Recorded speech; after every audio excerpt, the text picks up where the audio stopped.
नहीं नहीं, आपने सही सुना। इस्लामाबाद की गुलाम गर्दिशों में ये बात आम है और एक नाम भी इस सिलसिले में आ रहा, लिहाजा मेरी कन्फर्मेशन नहीं है, लेकिन इतलात इसकी वजूहात कुछ हैं। शायद फिर कोई साथी आ रहे हैं दोबारा भी? सियासी शख्सियत बात मैं कर रहा हूँ, सियासी वो भी नाला है।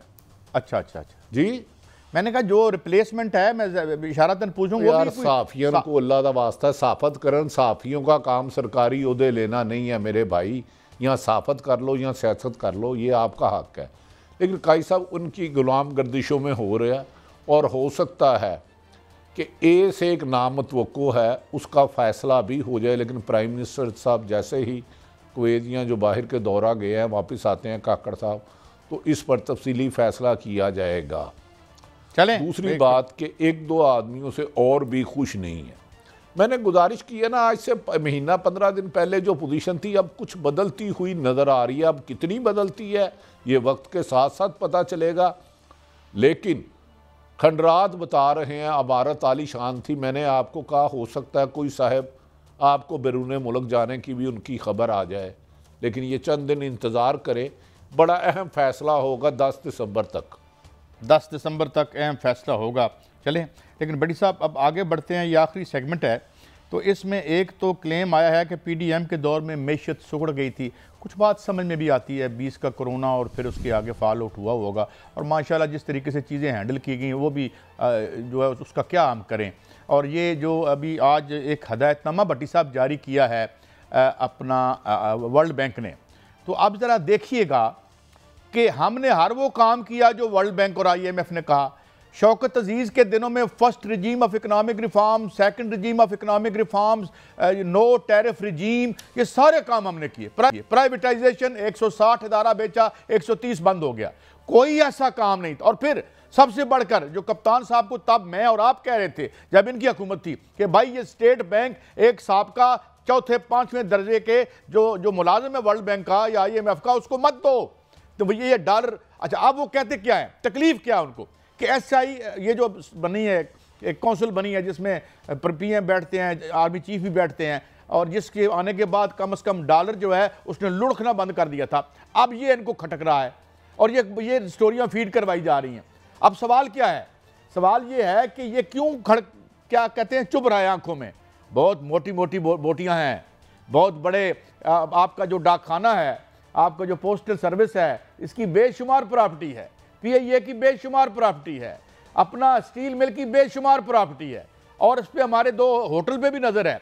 उस होटल में जो लीज दी गई है उसको भी फोरेंसिक ऑडिट होना चाहिए उसका, वो ठीक दी गई या गलत दी गई। एक आध और बड़ी मोटी प्रॉपर्टी है, तो अब उनको बड़ी तकलीफ हो रही है।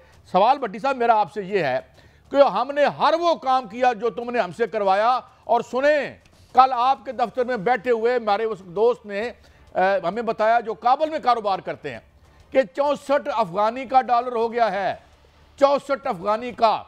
ओ हजूर हुण कितना मारना जे। और फिर हफीज शेख साहब ये पीपल्स पार्टी में भी, PTI में भी, और उधर तो पक्के पक्के हैं ना जनाब मेरे प्यारे इसहाक डार साहब, मिलजुल के वही बात मैं साद रसूल को कोट करता हूँ, 1985-80 से साढ़े पंजाबी च कहते हैं पेश पे ने, हुण होर की कराना जे इन्हां कोलों। भट्टी साहब ओवर टू यू। काई साहब गुजारिश ये है कि मैंने गुजारिश किया है कि ये जब निगरान हुकूमत नहीं थी, PDM की हुकूमत की डॉलर 150 से कहाँ चले गया, लूट मार की इंतहा थी। आप कह रहे हैं माशी तबाही हुई। पाकिस्तान की तारीख की सबसे बड़ी वफाकी कबीना गारमन 85 से 90 लोगों की बनाई गई, 13 पार्टियों को खाने पीने के रज के मौके दिए गए, तमाम मुकदमात ख़त्म किए गए। PDM की हुकूमत जाने के बाद आपके डॉलर को ब्रेक लगी। अगर वो ताकतें ना आती, PDM ना ख़त्म होती, एपेक्स कमेटी ना बनती, तो आज डॉलर 350 का होता। स्मगलिंग रोकी। अब जो आपने बताया एपेक्स कमेटी, ये कुछ ही अभी मैंने एक शख्सियत का नाम लिया था, उनकी शेरवानी में कि साइज़ चेंज होने वाला, उसकी वजूहात कुछ यही हैं जिसकी आपने किया, लेकिन मैं खुल के निशानदेही नहीं करूँगा। कुछ वजूहात यही हैं, उन्हें पता चला कि एक फ़ैसला हुआ आला सतह कमेटी पे कि यार 40 साल से ये लोग आ रहे हैं, बार बार आजमा रहे हैं इस मुल्क को इस नैश पे ले आए हैं कि इस मुल्क में हर शख्स 3-3 लाख का मकरूज हो गया है, कोई चीज इनसे कंट्रोल नहीं होती। तो लिहाजा फिर इनको मुल्क दे के उस खाई से कौन निकालेगा? एक तरफ सरहदों पर शहादते भारत बैठा है, दूसरी तरफ कभी सज्जन जंदाल आ जाता है, कभी आपको याद होगा मुझे अहम तरीन शख्सियत ने कहा था कि एक इंटरनेशनल आई फर्म, उसने कहा कि हम इधर इन्वेस्टमेंट करना चाहते हैं अरबों डॉलर की, उन्होंने कहा साडा कीजिए, साडा हिस्सा कीजिए।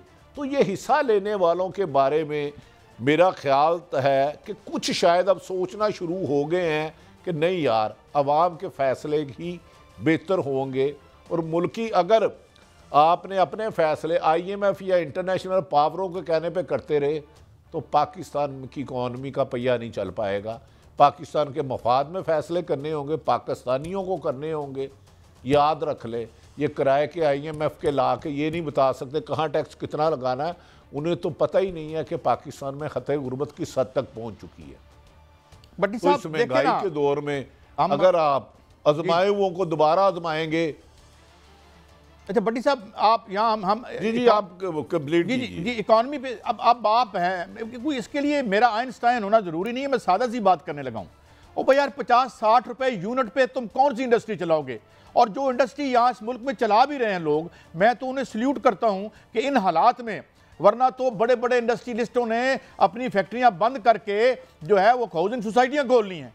यानी मैं नाम नहीं लेना चाहता, एक तो हमारे दोस्त कैबिनेट में भी हैं माशाल्लाह, कि जो जो जो जो जो इससे टेक्सटाइल से निकल के तो चले गए हैं। जिस तरह आप कहते होते हैं कि प्राइवेट स्कूलों और इन इन इन इन हाउसिंग सोसाइटियों में इतना मुनाफा है कि इतना जो है वो मनशियात में भी नहीं है, तो वो क्विक प्रॉफिट के पीछे चले गए।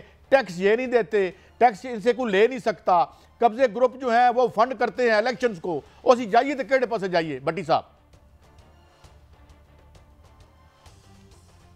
कादी साहब, निगरानों में कौन है कौन नहीं, मैं उसकी डिटेल में नहीं जाऊंगा। एक शख्सियत पे बहुत काम हो रहा है, मुबैना तौर पर इतलात है कि उन्होंने बहुत ज़्यादा पैसा बाहर भेजा है। मुबैना तौर पर इतला है कि बेपनाह पैसा एजेंसियां इस पे नजर रखे हुए हैं। मुझे लग रहा है कि पाकिस्तान में अल्लाह करे नजर रखे हुए हैं, और एक एक चीज पे नजर रखे हुए हैं कि कहीं मैं कामोकी का कह के लंदन तो नहीं चले गया, मैं फलां का कह के फलां तो नहीं चले गया। बट साहब मुझे क्लोजिंग करनी है, फिर प्रोग्राम कट जाएगा, कल हम फिर मिलेंगे। मगर खबर ये अच्छी है कि 20-25 लाख लोगों पर हाथ डाला जा रहा, गलत किसी से गैर कानूनी काम किसी से ना करें, मगर जो टैक्स छुपाते हैं उनको बिल्कुल छोड़ें भी ना, क्योंकि अब ये स्टेज आ गई है। वरना जो हमारी एग्जिस्टेंस है, खुदा न खास्ता ये महफूज रहे। इस दुआ के साथ इजाज़त, कल फिर मिलेंगे। अल्लाह।